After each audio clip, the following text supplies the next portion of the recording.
Magic mushroom എന്ന് പറയുമ്പോഴേ നമുക്ക് ആദ്യം ഓർമ്മ വരുന്ന ഒരു സംഭവം ഉണ്ടല്ലോ. നമുക്ക് ആദ്യം ഓർമ്മ വരുന്ന സംഭവം എന്താന്ന് പറഞ്ഞു. കൊടൈക്കനാല് പോവാ, മാജിക് മഷ്റൂം അടിക്കുക, അങ്ങനത്തെ സംഭവങ്ങളൊക്കെ.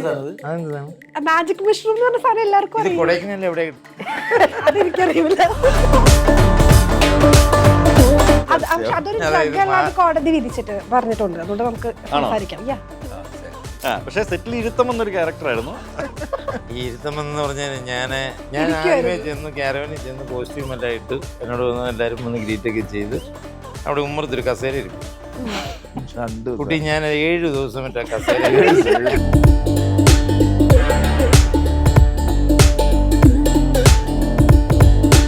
അപ്പോഴായിരിക്കുമല്ലോ ഡയറക്ടർക്ക് ഒരു സജഷൻ പറയുന്നത്, അതേ ഒരു വീഡിയോ വലിച്ചോടുന്നു പറയും. ഞാനിതെടുത്ത് അപ്പം ഞാനെടുത്ത് പെട്ടെന്ന് ഷോട്ട് തീരുമെന്ന് പറഞ്ഞൊരു വീഡിയോ എടുത്ത് വലിച്ചു. 1.5 ആഴ്ച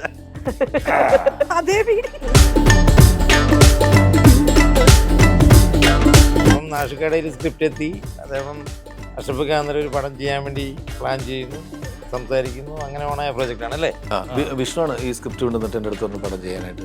ഈ പടം ഇറങ്ങുന്നതിൻ്റെ തലേദിവസം അത് വിഷ്ണുവിൻ്റെ തലേ വെച്ച് എന്തിനാണ്? ഹലോ എവ്രി വൺ, മാജിക് മഷ്റൂമിന്റെ വിശേഷങ്ങളുമായി നമ്മുടെ കൂടെ സിനിമയുടെ ടീമുണ്ട്. ഹലോ. ഈ മാജിക് മഷ്റൂം എന്ന് പറയുമ്പോഴേ നമുക്ക് ആദ്യം ഓർമ്മ വരുന്ന ഒരു സംഭവം ഉണ്ടല്ലോ. ആ സിനിമ നമുക്ക് ട്രെയിലർ കണ്ടപ്പോൾ അതുമായിട്ട് ഒരു ബന്ധം ഇല്ലാന്ന് നമുക്ക് തോന്നി. അപ്പൊ ഈ പേരിലേക്ക് നമ്മൾ എങ്ങനെ എത്തിയത്? നമുക്ക് ആദ്യം ഓർമ്മ വരുന്ന സംഭവം എന്താന്ന് പറയാം. അത് മാജിക് മഷ്റൂം, നമ്മള് കൊടൈക്കനാല് പോവാ, മാജിക് മഷ്റൂം അടിക്കുക, അങ്ങനത്തെ സംഭവങ്ങളൊക്കെ. അതൊക്കെ എല്ലാവർക്കും അറിയാം. കൊടൈക്കനാലില് എന്താണ് സാധനം? അല്ല, മാജിക് മഷ്റൂം നമ്മൾ റെഡ് കളറിൽ ഇങ്ങനെ ഒരു അതൊക്കെ എല്ലാവർക്കും അറിയാം. നിങ്ങൾക്ക് അറിയാന്ന് എല്ലാവർക്കും അറിയാം. അല്ല, കൂണ് ഉണ്ട്. അത് എന്നിട്ട് എന്ത് കൂണ് നമ്മൾ മഷ്റൂമുമായിട്ട് ബന്ധമുണ്ട്. പക്ഷെ നമ്മൾ മാജിക് വേറെ. പക്ഷെ നിങ്ങൾ ഉദ്ദേശിച്ചത് എന്താ? ആക്ച്വലി മാജിക് മഷ്റൂം എന്ന് പറഞ്ഞ സാധനം എല്ലാവർക്കും അറിയാം. കൊടൈക്കനാലിൽ എവിടെ? അതെനിക്കറിയില്ല.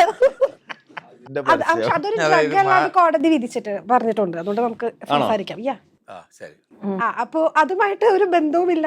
ഒരു ബന്ധമില്ല. ഈ മാജിക് മഷ്റൂം കഥാപരമായിട്ടുള്ള ലഹരിയുള്ളൂ, അത്രേ ഉള്ളൂ. അപ്പൊ ഈ പേര് വന്നപ്പോഴേക്കും നമുക്ക് ഇങ്ങനെ ഒരു തോട്ട് ഉണ്ടായിരുന്നു, ഇതുപോലെ ആളുകളിലേക്ക് എങ്ങനെ ആയിരിക്കും അവർ എടുക്കാം. പക്ഷെ ആ പേരിന് നല്ല റെലവൻസ് ഉള്ളതാണ് ഈ സാധനം, കഥയും പേരുമായിട്ട്.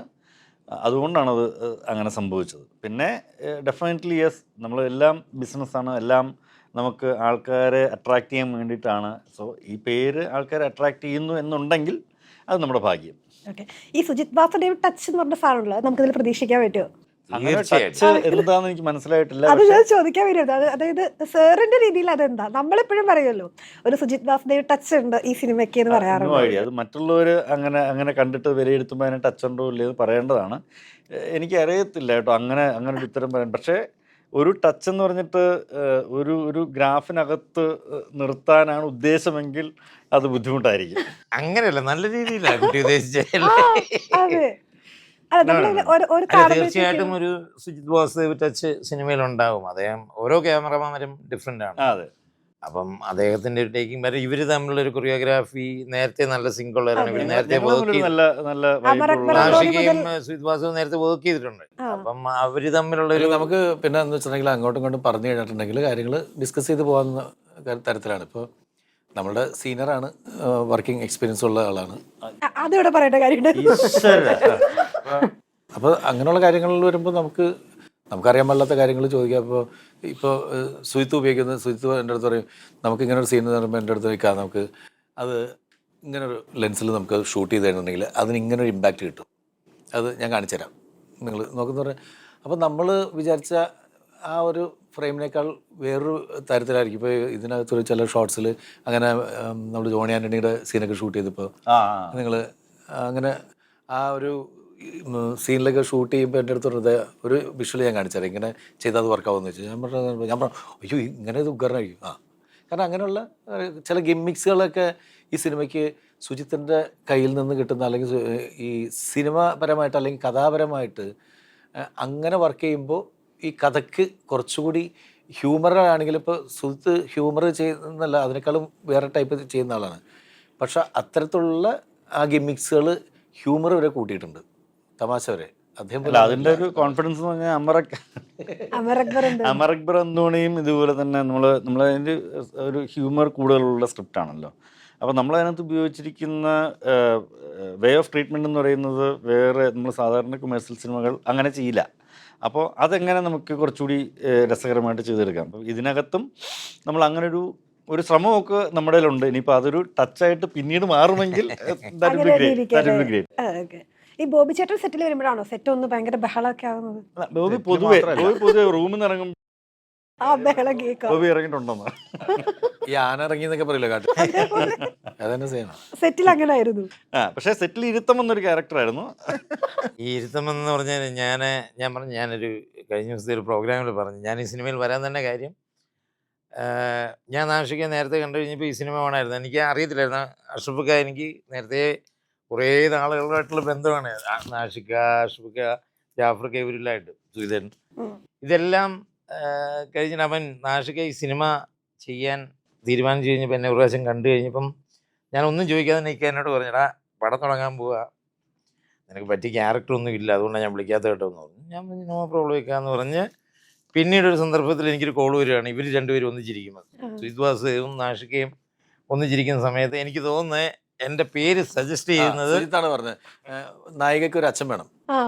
അപ്പം ഇച്ചിരി എൽഡർലി ക്യാരക്ടറാണ്, അപ്പം സ്വാഭാവികമായിട്ടും കുറച്ച് ഏജ് ഫീൽ ചെയ്യുന്ന ക്യാരക്ടറാണ്. അപ്പം ഞാൻ ഈ ഇപ്പം വാറൻ ദേവി പോലൊരു ക്യാരക്ടറൊക്കെ ചെയ്തിട്ട് ഒരു അപ്പൻ വേഷമൊക്കെ ചെയ്യുമെന്ന് ഇവർക്കൊരു കൺഫ്യൂഷൻ. ഞാൻ വിളിച്ചെന്നിട്ട് പറഞ്ഞു എനിക്കൊരു കുഴപ്പമില്ല, ഞാൻ ചെയ്യാമെന്ന് പറഞ്ഞു.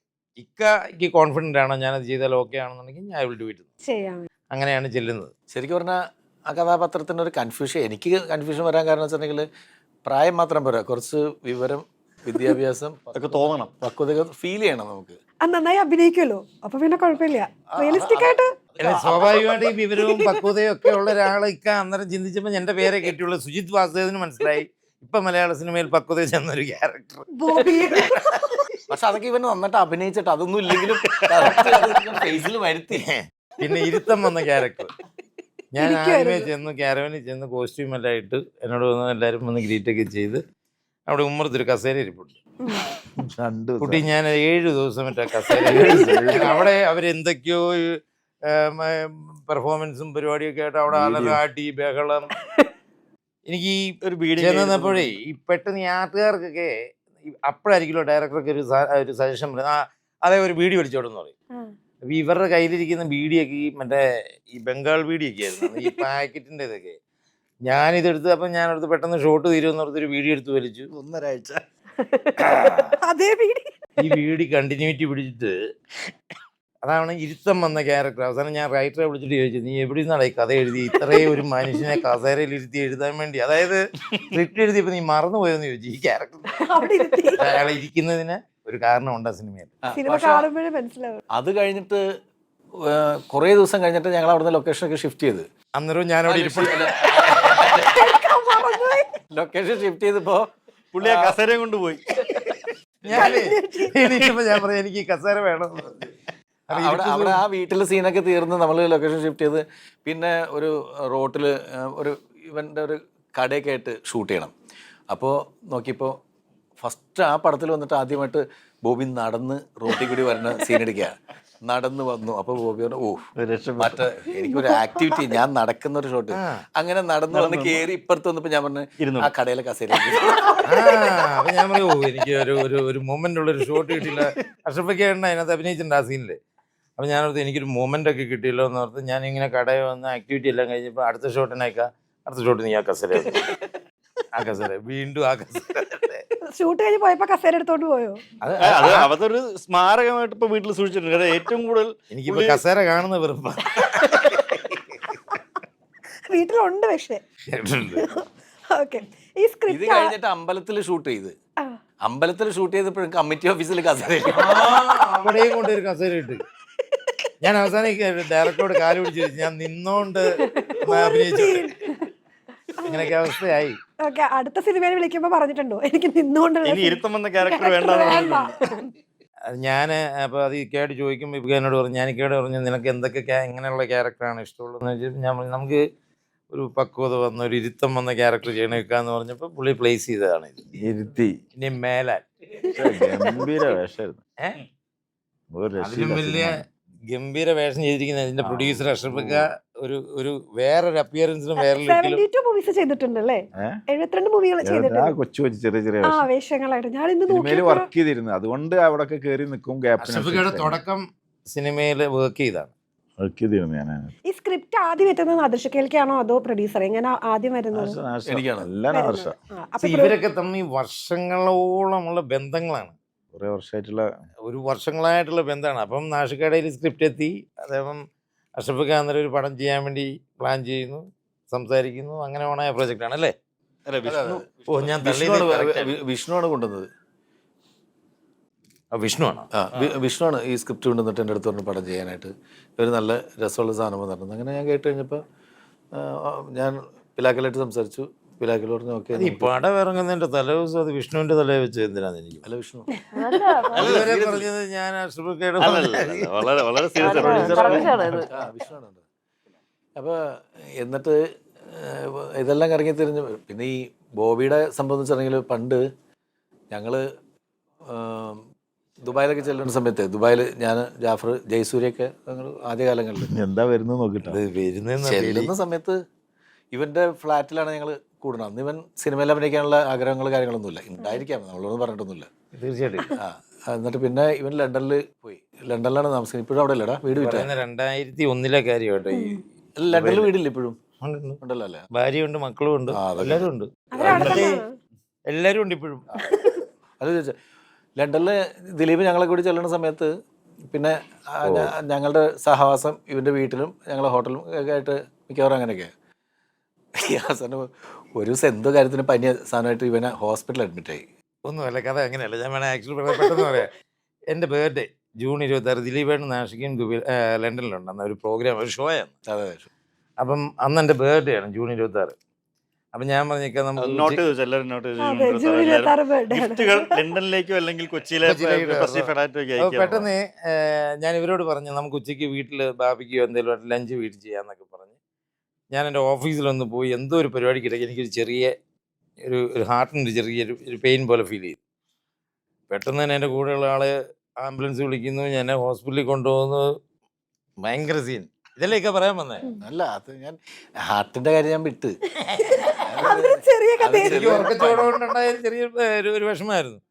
ഈ ഹോസ്പിറ്റലിൽ എന്നെ കൊണ്ട് ECG എടുക്കുന്നു, അത് എടുക്കുന്നു. അപ്പം ഞാനിങ്ങനെ ഈ സ്ട്രെച്ചറിൽ എന്നെ കൊണ്ടുപോകുമ്പോൾ ഫുൾ ഹോസ്പിറ്റലിൻ്റെ സൈഡ് മുഴുവൻ ആൾക്കാർ മലയാളികൾ ഇങ്ങനെ കാണാൻ വന്നിരിക്കും. അപ്പം ഞാൻ ഈ സമയത്ത് ആലോചിച്ചു, എനിക്ക് പെട്ടെന്നൊരു പ്രശ്നം വന്നപ്പോഴേ എല്ലാവരും ഓടിയെത്തിയല്ലോ എന്നുള്ള ഇത് കഴിഞ്ഞപ്പോഴാണ് വൈഫ് എൻ്റെ ചെന്ന് പറഞ്ഞു, ഞാൻ ഇത്രയും പേരെങ്ങനെ വന്നത്, ഇത്രയും പേരെങ്ങനെ അറിഞ്ഞത്? അത് ദിലീപേട്ടൻ നാഷികം വന്നിട്ടുണ്ട്, അവരെ കാണാൻ വന്നു. എന്നെ കാണാൻ വന്നല്ല, ഇവരെ തിട്ടുണ്ടെന്ന് പറഞ്ഞിട്ട് ഇവരെ കാണാൻ വേണ്ടി ആ ഹോസ്പിറ്റലിലെ സ്റ്റാഫും എല്ലാവരും ഫോട്ടോ എടുക്കാൻ വന്ന. ഇതാണ് ഇങ്ങനെ പറയാൻ വന്നത്. ഇതെല്ലാം ഞാൻ കേൾക്കണമല്ലോ. അതല്ലേ പറയാൻ വന്നത്. ഞാൻ ചാടി കയറി കഥ പറഞ്ഞില്ലെങ്കിൽ അത് വേറെ ഡയറക്ഷനിൽ പോകും. പ്ലീസ്. എനിക്ക് മനസ്സിലായി ഇടയ്ക്ക് എങ്ങനെ ഇവരുടെ കൂടെ ആ സെറ്റിൽ നിന്നത്. ബുദ്ധിമുട്ടൊന്നുമില്ല, നല്ല ആൾക്കാരാണ്. പൂജയെ പേടിച്ച് ഞങ്ങൾ നിന്നുകൊണ്ട് കുഴപ്പമില്ല. സത്യം. അത് എനിക്ക് ഭയങ്കര സന്തോഷത്തോടെ ഷൂട്ട് ചെയ്ത സിനിമയാണ്. ഒത്തിരി എനിക്ക് ഭയങ്കര ഇഷ്ടമായി ഇവരെ ആസ് പീപ്പിൾ. ആൻഡ് ഇനിയും ഒരു അവസരം കിട്ടിയവരോടൊക്കെ വർക്ക് ചെയ്യാൻ പറ്റണം എന്നുള്ള ഒരു ആഗ്രഹമാണ് ഈ പടം കഴിഞ്ഞപ്പോൾ ഉണ്ടായത്. റിയൽ ക്യാരക്ടറാണ് സിനിമയിലല്ലേ? ഒട്ടുമല്ല, ഒട്ടും നീതി പുലർത്തുന്നില്ല. ഇല്ല, ഞാൻ വേറെ ഒരു ഷൗട്ടിങ്ങിനൊക്കെ പൂജ ശരിക്കും പൂജയെ നമ്മൾ റിയലായിട്ട് കാണുന്നതും പൂജ അഭിനയിച്ച സിനിമകളുടെ ക്യാരക്ടേഴ്സും തമ്മിൽ ഭയങ്കര വ്യത്യാസമാണ്.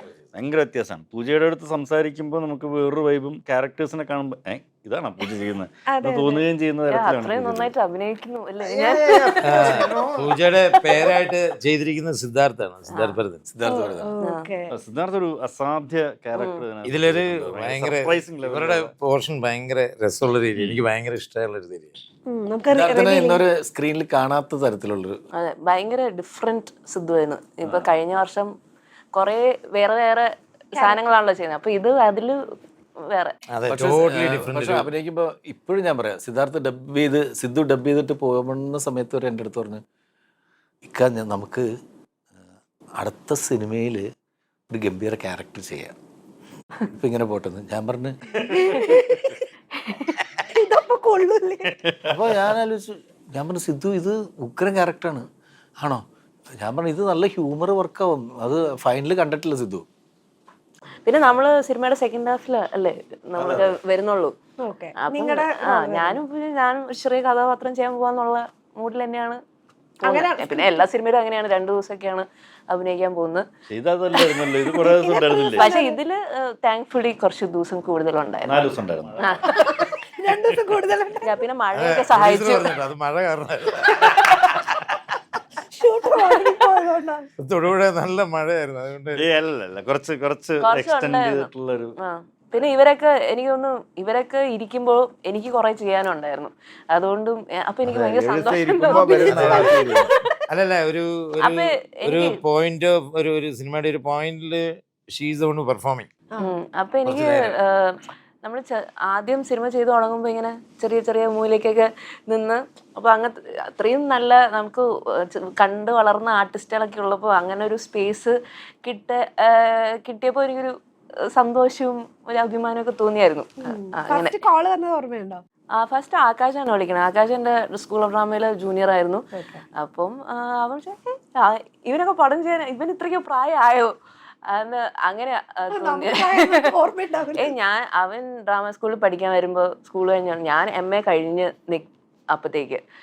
അപ്പോൾ ഇവനൊക്കെ ചെറിയ കുട്ടികളായിട്ടാണ് എനിക്കൊക്കെ തോന്നിയിട്ടുള്ളത്. പക്ഷെ ദ വേ ഹി നറേറ്റഡ്, അപ്പം എനിക്ക് ഒത്തിരി ഇഷ്ടപ്പെട്ടു. കേട്ടപ്പോൾ തന്നെ അവൻ നറേറ്റ് ചെയ്ത രീതിയാണെങ്കിലും ഞാൻ കുറേ ചിരിച്ചു. അപ്പം എവിടെ പ്ലേസ് ചെയ്താലും ഇപ്പം സിദ്ധുവിൻ്റെ ക്യാരക്ടർ ആണെങ്കിലും ഇതിൽ ചെയ്തിരിക്കുന്ന എല്ലാവരുടെയും ക്യാരക്ടേഴ്സ് ആണെങ്കിലും അവർക്ക് ഷൈൻ ചെയ്യാനുണ്ട്. എല്ലാവർക്കും അവരുടേതായിട്ടുള്ളൊരു മൊമെന്റ്സ് ഉണ്ട്.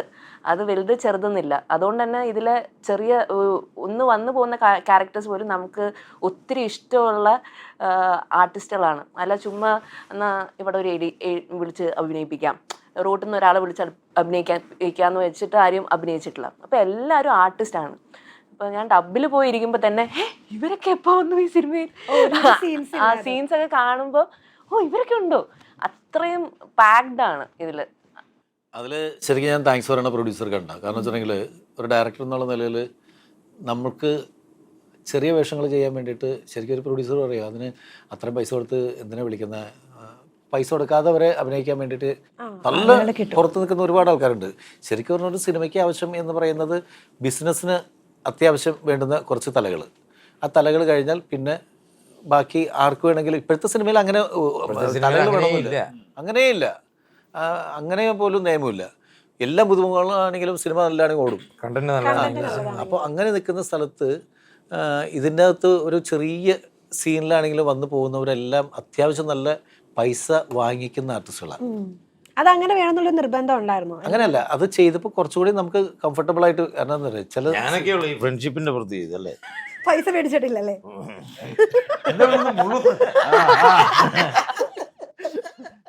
ഫ്രണ്ട്ഷിപ്പൊക്കെ വേറെ, മിക്കവാറും എല്ലാ ക്യാരക്ടേഴ്സും ആക്ച്വലി ഇപ്പൊ ചെയ്ത ആൾക്കാർക്ക് ഭയങ്കര സ്യൂട്ടബിൾ ആയിരുന്നു. അപ്പൊ അവരല്ലാതെ വേറൊരാളെ നമുക്ക് അതിനകത്ത് ആലോചിക്കാൻ പറ്റാത്ത കുറെ സിറ്റുവേഷൻസ് ഉണ്ടല്ലോ. അപ്പൊ അതുകൊണ്ടാണ് ഈ കാസ്റ്റിംഗ് ടൈമിൽ നിങ്ങൾ ഒരുമിച്ച് ഡിസ്കസ് ചെയ്തിട്ടായിരുന്നു?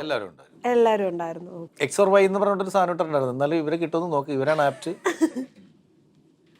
പിന്നെ ആരൊക്കെയായിരുന്നു? അനിൽ കപൂർ, ജാക്കി ഷെറഫ് അങ്ങനെയൊക്കെ ഉണ്ടല്ലായിരുന്നു ഈ ക്യാരക്ടർ ചെയ്യാൻ?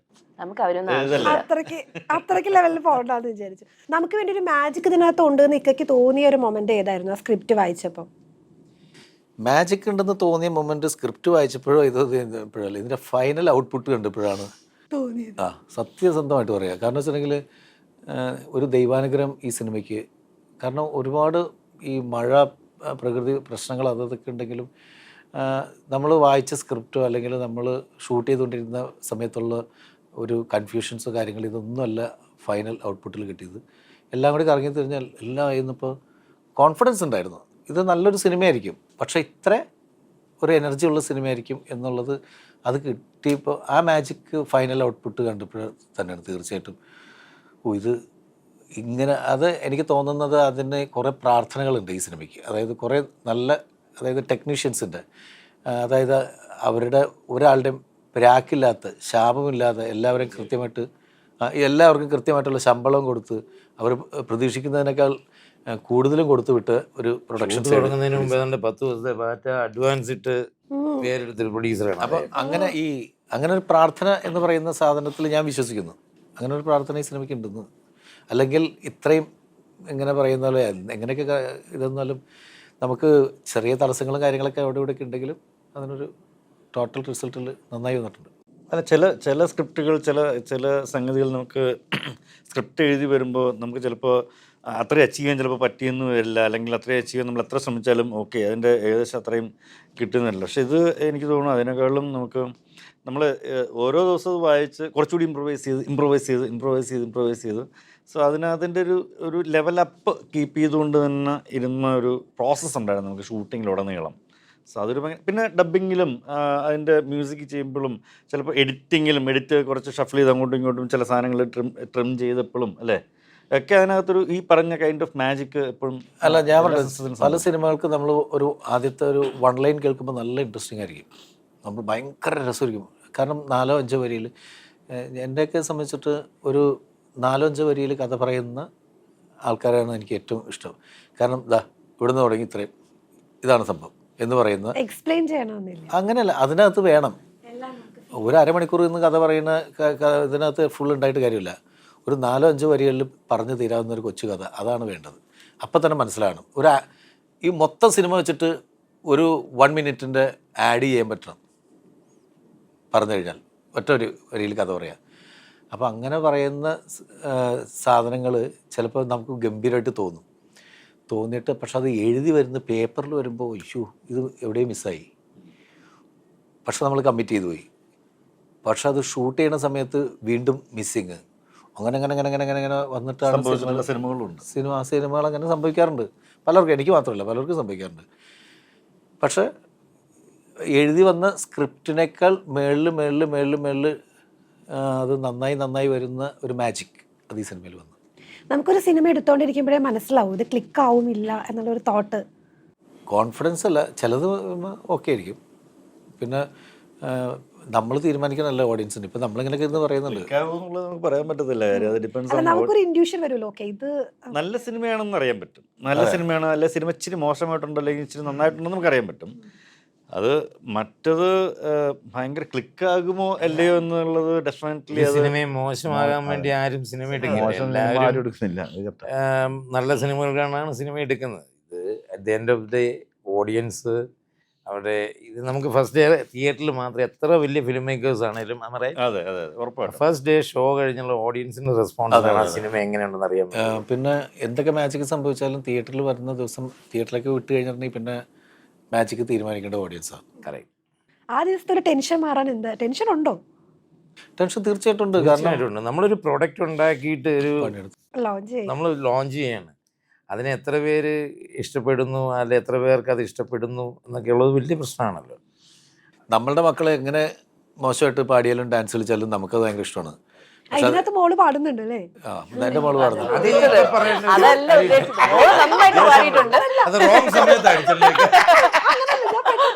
അല്ല, ഞാൻ പറഞ്ഞ അത് കണക്ട് ചെയ്യാണ്. നമ്മളുടെ മക്കൾ നന്നായിട്ട് പാടുമ്പോൾ നമുക്ക് നമ്മളുടെ മക്കൾ നന്നായിട്ട് പാടുമ്പോൾ നമുക്ക് ഇഷ്ടമാണ്.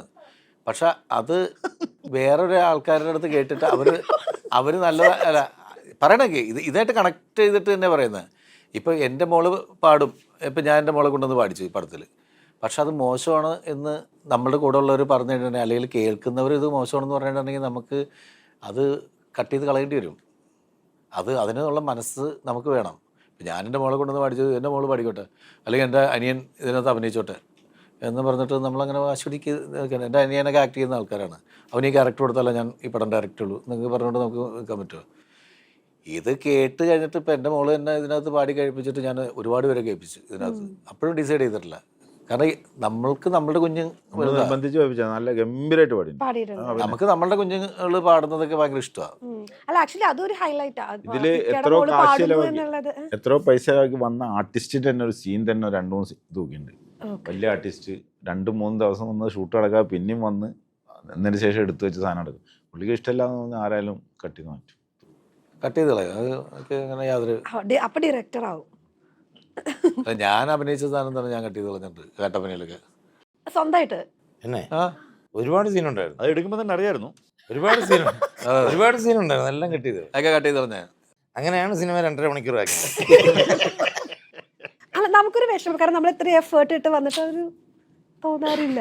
തൂക്കാനൊന്നും കുഴപ്പമില്ല. അങ്ങനല്ല, എഡിറ്റർക്ക് കട്ട് ചെയ്യാൻ എന്തെങ്കിലും വേണമല്ലോ. അപ്പൊ ഒന്ന് ഒരു സീൻ നമ്മൾ ചെയ്യുന്നു, അത് കട്ട് ചെയ്യുന്നു, അത് സന്തോഷമല്ലേ. എഡിറ്റിന്റെ ആദ്യത്തെ കട്ടിങ് ഇത് നാഷികയുടെ എടുത്ത് കളയുന്നായിരുന്നു. അപ്പൊ പിന്നെ വേറെ ഒരു കട്ട് ചെയ്യില്ലല്ലോ എന്നുള്ളതാണ് അതിന്റെ ഒരു ലോജിക്ക്.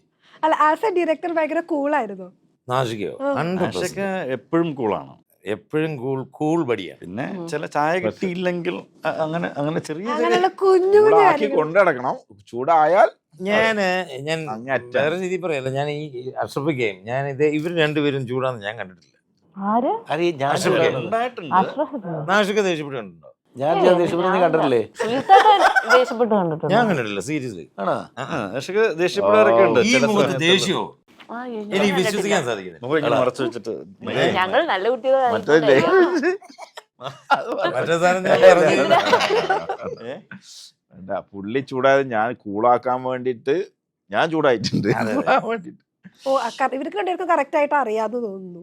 അങ്ങനെയല്ല, നമുക്ക് എത്രയും കാമായിട്ടിരിക്കുന്ന ആൾക്കാർക്ക് ഒരു കുഴപ്പമെന്ന് വെച്ചിട്ടുണ്ടെങ്കിൽ നമ്മൾ അതിന്റെ നേരെ എക്സ്ട്രീം ഉണ്ടാവും. ദേഷ്യം വരുമ്പോ ദേഷ്യം വന്നാൽ അത് ഭയങ്കര എക്സ്പ്ലോഡ് ആവും. ഓക്കെ, കാമാവാൻ കുറച്ച് സമയം. ഇപ്പം ഞങ്ങൾ ഷോയ്ക്കൊക്കെ പോകുമ്പോഴേ US ഷോ എന്നൊക്കെ പോകുമ്പോൾ ദിലീപ് ഒക്കെ, ഞാനാണ് ഷോ ഡയറക്ടർ, ഷോ ലീഡറും. അപ്പോൾ എന്തെങ്കിലുമൊക്കെ കാര്യത്തിന് പോകുമ്പോൾ ഞാനാണ് ഡീൽ ചെയ്യുന്നത്. അവിടെ ചെല്ലുമ്പോൾ സൗണ്ട്, ലൈറ്റ് കാര്യങ്ങളൊക്കെ ദിലീപ് ഉണ്ടാവും, മണി ഉണ്ടാവും, സലീം ഉണ്ടാവും. അവർ ബാക്കി അവരൊന്നും അറിയണ്ട. ഞാൻ നേരത്തെ ഒരു 6 മണിക്ക് പോവുമെങ്കിൽ 6 മണിക്ക് ഷോ തുടങ്ങിയെങ്കിൽ 2 മണിയാകുമ്പോൾ ഓഡിറ്റോറിയത്തിൽ പോകും, ലൈറ്റ് ചെക്ക് ചെയ്യും, സൗണ്ട് ചെക്ക് ചെയ്യും, അത് പാടി നോക്കും. ഇങ്ങനെ പറ്റില്ല. അത് കഴിഞ്ഞിട്ടാണ് അപ്പോൾ ദിലീപിന് ഇതൊന്നും ശരിയല്ലെങ്കിൽ നമ്മളുടെ ആദ്യം വളരെ ക്വയറ്റായിട്ട് പറഞ്ഞു, ചേട്ടാ ഇങ്ങനെ സാധനങ്ങൾ വേണം. ഇതൊന്നും നടന്നില്ലെങ്കിൽ പിന്നെ വരുന്നൊരു വേറെ വേർഷനുണ്ട്. ആ വേർഷൻ ആ സമയത്ത് അത് പെർഫെക്ഷന് വേണ്ടിയിട്ടാണ് കേട്ടോ. നമ്മളുടെ തൊഴിലിനോടുള്ള ആത്മാർത്ഥതയൊക്കെയാണ്, അതുകൊണ്ടാണ്. അല്ലാണ്ട് പേഴ്സണലി കുറിച്ചൊന്നും ആരും എടുത്തു. നമ്മളത് കഴിയുന്നു, അത് അവിടെ തന്നെ തീരുന്നു എന്നുള്ള ഒരു സംഭവമാണ്. ഞങ്ങൾ ദിലീപും ഞാനൊക്കെ പണ്ടൊരു ദുബായിലൊരു ഷോയ്ക്ക് പോയിട്ട് എന്തോ ഒരു സാധനത്തിന് സ്റ്റേജിൽ എന്തോ ഒരു ഐറ്റം തെറ്റിച്ചിട്ട് അങ്ങോട്ടും ഇങ്ങോട്ടും ചൂടായി. ദിലീപ് പെർഫോം ചെയ്യുന്നുണ്ട്. അപ്പോൾ കല്യാണം കഴിഞ്ഞ കൊല്ലമാണ് ഞങ്ങളുടെ കല്യാണം. ദിലീപ് കയറി എൻ്റെ അടുത്ത് അതിൻ്റെ ടൈമിങ് എന്തൊക്കെ തെറ്റി. ആ കറക്റ്റ് ടൈമിന് കയറേണ്ട ഒരു ഐറ്റത്തിൻ്റെ ഒരു ലിസ്റ്റിന് പകരം വേറെ ആൾ കയറി. അപ്പോൾ എൻ്റെ അടുത്ത് ദിലീപ് വന്നിട്ട് വെച്ച്, എടാ നീ നോക്കണ്ടായിരുന്നു, അത് മറ്റൊക്കെ പെട്ടെന്ന് കയറി. അപ്പം ഞാൻ പറഞ്ഞു, അത് മണി പാട്ട് പാടാൻ കയറി പെട്ടെന്ന് അവൻ എന്തോ കാര്യത്തിൽ. ഞാൻ പറഞ്ഞു, അതൊരു ലാഗ് വന്ന സമയത്ത് അവിടുന്ന് മറ്റേ ഡാൻസ് റെഡി ആയിട്ടില്ല, അതിൻ്റെ സമയത്ത് അങ്ങനെ ലാഗ് വരാതിരിക്കാൻ ഞാൻ കയറ്റിയാണ് മണീനെ. അപ്പോൾ മറ്റേ ഓർഡർ ഇത് കഴിഞ്ഞിട്ടുണ്ടെങ്കിൽ ആ ഒരു ഗ്യാപ്പ് വരും എന്നൊക്കെ പറഞ്ഞിട്ട് ഭ്രാന്ത് ഇറങ്ങുന്ന സമയത്ത് ഞാനൊക്കെ നിന്നിട്ട് പിന്നെ ഷർട്ടൊക്കെ അവിടെ വലിച്ച് അങ്ങനെയൊക്കെ ഉണ്ടായിരുന്നു. ദൈവേ, അയ്യോ അവിടെ ഞങ്ങളുടെ അവസ്ഥ ആലോചിക്കും. അത് സ്റ്റാറായിട്ട് പൊക്കോണ്ടിരുന്ന ഞങ്ങളുടെ അവസ്ഥ സ്റ്റാറായിട്ട് നിൽക്കുന്ന സമയത്ത് ഉള്ള കാര്യമാണ്. അതായത് ദേഷ്യം വന്നു കഴിഞ്ഞാൽ സുഹൃത്തുക്കൾ തമ്മിൽ അങ്ങോട്ടും ഇങ്ങോട്ടൊക്കെ, അത് ഏറ്റവും ആത്മാർത്ഥമുള്ളതിൻ്റെ പേരിലാണ്.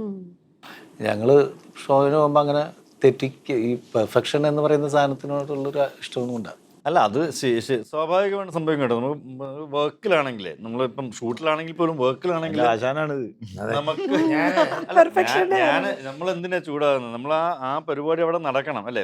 ഒട്ടും ദേഷ്യപ്പെടുകയല്ല, ഞാൻ വെറുതെ പറയാണ്, ഒരു ദിവസം ഇതിനകത്ത് എല്ലാരും കൂളായിരുന്നു. എന്റെ പോലെ ഇതൊക്കെ കണ്ടം വഴി ഓടും ആൾക്കാർ. ക്യാമറ ഒക്കെ എടുത്തോണ്ട് ഓടിയിട്ടുണ്ട്. എന്റെ പക്ഷേ അതേപോലെ തന്നെ തണുക്കും, അത് അപ്പൊ തന്നെ വിടും. വീട്ടുകളെ എനിക്ക് തോന്നുന്നു പുള്ളിക്കാരന്റെ കാര്യത്തില് ഇപ്പൊ ചൂടായി കഴിഞ്ഞാല് പുള്ളിക്കാരനൊരു എനർജി ഉണ്ട് വർക്ക് ചെയ്യുമ്പോൾ. ആ എനർജിയിൽ നമ്മളെല്ലാരും നിക്കണം. അത് എക്സ്പെക്ട് ചെയ്യുന്നത് തെറ്റൊന്നുമല്ല, അത് നല്ലതാണ്. അപ്പോൾ പക്ഷെ അത് വരുമ്പോൾ ചിലപ്പോൾ ആദ്യം ചൂടായിട്ടായിരിക്കും വരിക, പിന്നെ അത് പുള്ളിക്കാരൻ തന്നെ മറന്നിട്ടുണ്ടാവും ചൂടായി എന്നുള്ള കാര്യം. ഒന്നും സംഭവിക്കാത്ത പോലെയൊക്കെ പോയി സംസാരിക്കുന്നതും കാണും. അപ്പോൾ എനിക്ക് തോന്നുന്നു അതൊരു എഫിഷ്യൻസിന്റെ ഭാഗമായിട്ട് പുള്ളിക്കാരന് വരുന്ന സാധനമാണ്. അതല്ല, അല്ലെങ്കിൽ എന്താ പറയാ, ചില ആൾക്കാർ ചൂടാകുമ്പം എന്റെ ഞാനാണ് വലിയത് എന്ന് കാണിക്കാൻ വേണ്ടി ചൂടാവുന്ന ആൾക്കാരുണ്ട്. അതല്ലാന്നല്ലേ ഞാൻ പറഞ്ഞു വരുന്നത്. ഞാൻ നല്ലത് പറഞ്ഞു വരുമ്പോഴത്തേക്ക് എന്റെ അടുത്ത് ചൂടായിട്ടില്ല. എന്നിട്ട് കാരവനിൽ ഇരിക്കുമ്പോ എന്റെ അടുത്ത് ഇതുവരെ ചൂടായിട്ടില്ല. അപ്പൊ കാരവനിൽ പോകുമ്പോ അക്ഷയും പിന്നെ മനീഷ് ചേച്ചിയൊക്കെ ഇങ്ങനെ ഇന്ന് നമുക്ക് നോക്കാം, ഇന്ന് ചൂടാവും, ഇന്ന് ചൂടാവും. ഞാൻ Wait പറഞ്ഞു, ഇന്ന് ചിലപ്പോൾ ചില ദിവസം നമുക്ക് ഷൂട്ട് ചെയ്യാൻ പോകുമ്പോൾ അധികം മൂഡൊന്നും ഉണ്ടാവില്ല. ആളും തരമൊക്കെ നോക്കിയേ ഇവരും ചൂടാകത്തുള്ളൂ. പക്ഷെ ഞാൻ പറഞ്ഞു വന്നത് ഇതാണ്. അപ്പൊ പുള്ളിക്കാരൻ അത് ഇതൊക്കെ കേട്ടിട്ട് ഒന്നും ആവശ്യം മനസ്സിൽ ഒരു വെച്ചിട്ട് സാധനം വരും. ഒന്നല്ല, പണി അതായിരിക്കും. നടക്കാൻ വേണ്ടി ഉള്ള. ഞാൻ ആലോചിക്കാണ്. ഇതിനകത്ത് കിടന്ന് ബഹളം വെക്കുന്നത് ഒരൊറ്റ കാര്യത്തിനേ ഉള്ളൂ. അത് അവിടെ ആ സ്പോട്ടിൽ നടക്കുക, പരിപാടി നടക്കുക, അതിങ്ങനെ ലാഗ് ചെയ്ത് പോകുമ്പോൾ നമ്മൾ സ്വാഭാവികമായിട്ട് അത് കുറച്ചുകൂടി ഫാസ്റ്റ് ചെയ്യാൻ വേണ്ടിയിട്ട്, അത് കുറച്ചുകൂടി പേസ് കൂട്ടാൻ വേണ്ടിയിട്ട് നമ്മൾ സംഭവിക്കും. അത് ആർക്കാ ഗുണം? ഡേ അങ്ങറ്റത്തിരിക്കുന്ന ഒരാൾക്കാ ഗുണം അല്ലേ? അതുകൊണ്ട് പുള്ളി പിന്നാലെ പറയാറുണ്ട്, നിങ്ങൾ മാത്രം ഇവിടെ നിങ്ങളുടെ ശബ്ദം കുറച്ചുകൂടി ഉയരണം കേട്ടോ. അവസാനം ഉയർന്നു ബാക്കിയുള്ളവർക്ക് ബുദ്ധിമുട്ടായി തുടങ്ങി ഉയർന്നിട്ട്. ഞങ്ങളെ പണ്ട് യൂറോപ്പിലൊരു ഷോയ്ക്ക് പോയപ്പോഴേ എന്തൊരു കാര്യത്തിന് വാശി പിടിച്ചിട്ട് അതിലൊരു സിംഗർ, പേരൊന്നും ഞാൻ പറയില്ല, അപ്പോൾ നമ്മളിങ്ങനെ ഓരോ ഡിസോൾവ് ചെയ്ത് വല്ല ഇങ്ങനെ പെർഫോം ചെയ്തുകൊണ്ടിരിക്കുക. അപ്പോൾ എൻ്റെ പാട്ട് കഴിഞ്ഞിട്ട് ഞാൻ തന്നെ കമ്പയർ ചെയ്യും. ഈ ഗാനത്തിന് ശേഷം അടുത്ത ഗാനം പാടുന്നത് മലയാളത്തിലെ പ്രശസ്തയായ ഗായികയായ ഇദ്ദേഹത്തെ സ്റ്റേജിലേക്ക് വിളിക്കുന്നു എന്ന് പറയുമ്പോൾ തന്നെ ഒരു മ്യൂസിക് വരും. ആ മ്യൂസിക്കിൻ്റെ കൂടെ ഇവർ കയറി ബുക്ക്, ഞാൻ പറഞ്ഞിട്ടുണ്ട്, ബുക്ക് വയ്ക്കാനും കാര്യത്തിനൊക്കെ വേറെ ആളെ ഏർപ്പാട് ചെയ്തിട്ടുണ്ട്. അവർ വരുന്നതിൻ്റെ കൂടെ തന്നെ അവർ നമസ്കാരം പറഞ്ഞുകൊണ്ട് വരുന്നതിനിടയിൽ മ്യൂസിക് വരണം, അത് പാടണം, ഒട്ടും ഗ്യാപ്പില്ലാന്ന എൻ്റെ സിസ്റ്റം അങ്ങനെയാണ്.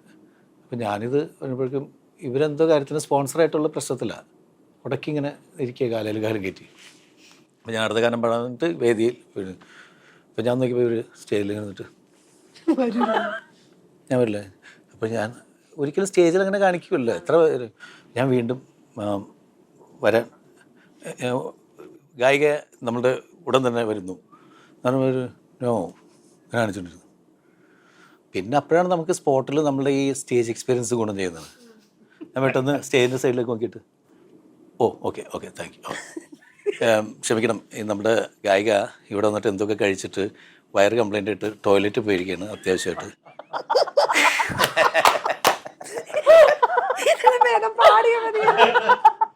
കുറച്ച് കഴിയുമ്പോൾ വരും, ഞാൻ എത്തി. അതുവരെ ഞാൻ വേറൊരു പാട്ട് പാടി അഡ്ജസ്റ്റ് ചെയ്യാം, സ്വന്തമായിട്ട് പാടി, എന്നിട്ട് വേറെ പാടി അടുത്ത പാട്ട് പാടുന്നത് പാടി. നമ്മള് ഈ ഷോയുടെ കാര്യം പറയില്ല, എനിക്ക് നാഷിക്കിനെ അറിയുമ്പം ഇക്ക ഡയറക്ടറല്ല, ഫിലിം ഡയറക്ടർ ചെയ്തു. അന്ന് ഇക്ക ഷോ ഡയറക്ട് ചെയ്യും, പെർഫോമറും അതെയാണ്. എപ്പോഴും ഷോ തുടങ്ങുന്നതിന് മുമ്പ് എപ്പോഴും ടെൻഷൻസ് ആയിരിക്കുമല്ലോ, ഡിലേ, അല്ല അത് സെറ്റിങ് ഇത് സെറ്റിങ്. എപ്പോഴും ഷോയുടെ ഫസ്റ്റ് സോങ് പാടുന്നതൊക്കെ ആയിരിക്കും. ഞാൻ ഇപ്പോഴും more than A director I like him as A singer personally. എന്ന് വെച്ചാൽ അയാൾ ഈ ഷോ ഓപ്പൺ ചെയ്യുന്ന നാഷിക്കയുടെ ഒരു ഭയങ്കര രസം അത് കണ്ടിരിക്കാൻ. ഡയറക്ടറായിട്ട് അതാണ്. അല്ല ഞാൻ അങ്ങനെ അദ്ദേഹത്തിന് എഴുതി പറയല്ല, ഇപ്പോഴും പറഞ്ഞു വരുന്നതായിരുന്നല്ല, ഡയറക്ഷന് പകരം സ്റ്റേജിൽ തന്നെ പാടാനൊക്കെ പോയിക്കൂടെ എന്നുള്ളത് വളരെ നൈസായിട്ട് ഇൻഡയറക്റ്റ് ആയിട്ട് ചോദിച്ചത്. പാട്ട് ഇയാൾക്ക് പറ്റിയ പണി ഞാൻ ഇദ്ദേഹത്തിനെ വിളിക്കണ്ട, നമുക്ക് വേറെ ഞാൻ ഇടയ്ക്കനെയല്ല പറഞ്ഞു വന്നത്, ഇത് മുഴുവൻ പാറിപ്പോണല്ലോ പൂജ. മുമ്പേ മോള് പാടിയത്, ഇതിപ്പോ എല്ലാം മാറിപ്പോണല്ലോ പറഞ്ഞു വരുന്നത്. അല്ല, ഇവൻ പറഞ്ഞത് ഇയാൾക്ക് ഈ പണിക്ക് പറ്റിയതിനേക്കാളും നല്ലത് മറ്റേ ഒരിക്കലുമല്ല. ഞാൻ പറഞ്ഞത് നാഷിക്കയുടെ ഷോ ഓപ്പൺ ചെയ്യുന്ന ഒരു ഇതുണ്ട്, അത് ഭയങ്കര രസമാണ് കാണാൻ. ഈ 23-ാം തീയതി നമ്മുടെ പടം റിലീസാണ്. 18-ാം തീയതി എനിക്ക് ഗാനവിളിയുണ്ട്, നാളെ ഗാനവിളിയുണ്ട്. അത് കഴിഞ്ഞിട്ട് 30-ാം തീയതി ആക്ച്വലി എനിക്ക് തോന്നുന്നത് ഈ പടത്തിൻ്റെ ഇങ്ങനെ വന്നു കഴിഞ്ഞിട്ടുണ്ടെങ്കിൽ 30th എന്ന് പറയുമ്പോൾ കുറച്ച് ദിവസമുള്ളൂ. അപ്പോൾ ശരിക്കും എൻ്റെ ഞാൻ ഗാനവിളി പിടിച്ചിട്ടുണ്ട്. കട്ടപ്പനയിൽ ഋതിക് റിലീസ് ചെയ്യണ ദിവസം ഞാൻ ബഹറിൽ ഗാനവിളി ഉണ്ടായിരുന്നു. പ്രൊഡ്യൂസർമാർ പിടിച്ചോണ്ട് പോകുന്ന ഇവിടെ നിന്ന് തല്ലുള്ളൂ വിചാരിച്ചിട്ട് ഇനിയും വരാന്നുള്ള 6-7 ഗാനമുള്ള അഷ്റഫക്കാട് പാടിയേ പറ്റൂ, പാടിയേ പറ്റൂ. ഇക്കയ്ക്ക് പേഴ്സണലി ഒരു ഡയറക്ടർ എന്നാണോ ഒരു ഗായകനാണോ ഏതാ ഇഷ്ടം? എനിക്ക് രണ്ടും ഇഷ്ടം. അങ്ങനെയല്ല, ഒരു പടം ഡയറക്ട് ചെയ്തിട്ടുണ്ടെങ്കിൽ ഇത്രയും മാസം കഴിയുമ്പോഴേ എൻ്റെ റിസൾട്ട് അറിയുള്ളൂ. മറ്റത് അപ്പം തന്നെ അറിയാം. പാട്ട് കഴിയുമ്പോഴേ തീരുമാനം. കാരണം ചെരുപ്പായിട്ടോ തക്കാളിയായിട്ടോ എങ്ങനെയല്ലോ. ഓക്കെ, എന്തായാലും 23-ാം തീയതി നമ്മുടെ മാജിക് മഷ്റൂം തിയേറ്ററിൽ എത്താണ്. പറഞ്ഞില്ലല്ലോ, പക്ഷെ അരമണിക്കൂറായി നടന്ന് കാണിക്കുന്നു. അല്ല അത് എഡിറ്റ് ചെയ്താൽ ഞങ്ങളുടെ സിനിമയെ കുറിച്ച് എന്തെങ്കിലും പറഞ്ഞോളൂ പെട്ടെന്ന്. അല്ല, ഈ സിനിമ കണ്ടിറങ്ങുന്ന ഒരു പ്രേക്ഷകൻ എന്ത് ഫീൽ ആയിട്ട് പോകണമെന്നാണ് ആഗ്രഹിക്കുന്നത്? സന്തോഷമായിട്ട് പോകണം. ഓക്കെ, നമ്മുടെ ക്യാരി ചെയ്യേണ്ട ഒരു ഫീൽ, ഒരു ഇമോഷൻ എന്തായിരുന്നു? അങ്ങനെയല്ല, നല്ലൊരു സിനിമ കണ്ടു എന്ന് ഉറപ്പായിട്ട് പറയും എന്നാണ് വിശ്വാസം. അങ്ങനെ നമ്മളുടെ അല്ലേ, അങ്ങനെയല്ലേ? തീർച്ചയായിട്ടും 100%. ഇതിനകത്ത് ഒരുപാട് എലമെൻസ് ഉണ്ട്. ഇറ്റ്സ് കോമഡി ഉണ്ട്, ഇതിനകത്ത് ഈ ഒരു ഇന്നർ സ്റ്റോറി പറയുന്നുണ്ട്, ലവ് ഉണ്ട്, ഫാമിലി ഇൻറ്റേർണൽ ഫീലിങ്സ് പറയുന്നുണ്ട്. അപ്പം തീർച്ചയായിട്ടും ഇത് എല്ലാം കൂടെ മിക്സ് ആയ ഒരു ഗുഡ് എൻ്റർടൈനർ ആയിരിക്കും സിനിമ. എന്തായാലും സിനിമ നല്ല സക്സസ് ആവട്ടെ. നമ്മളെല്ലാവരും ഭയങ്കര പ്രതീക്ഷയോടെ കാത്തിരിക്കുന്ന ഒരു മൂവിയാണ്. എല്ലാവിധ ആശംസകളും. Thank you. Thank you so much.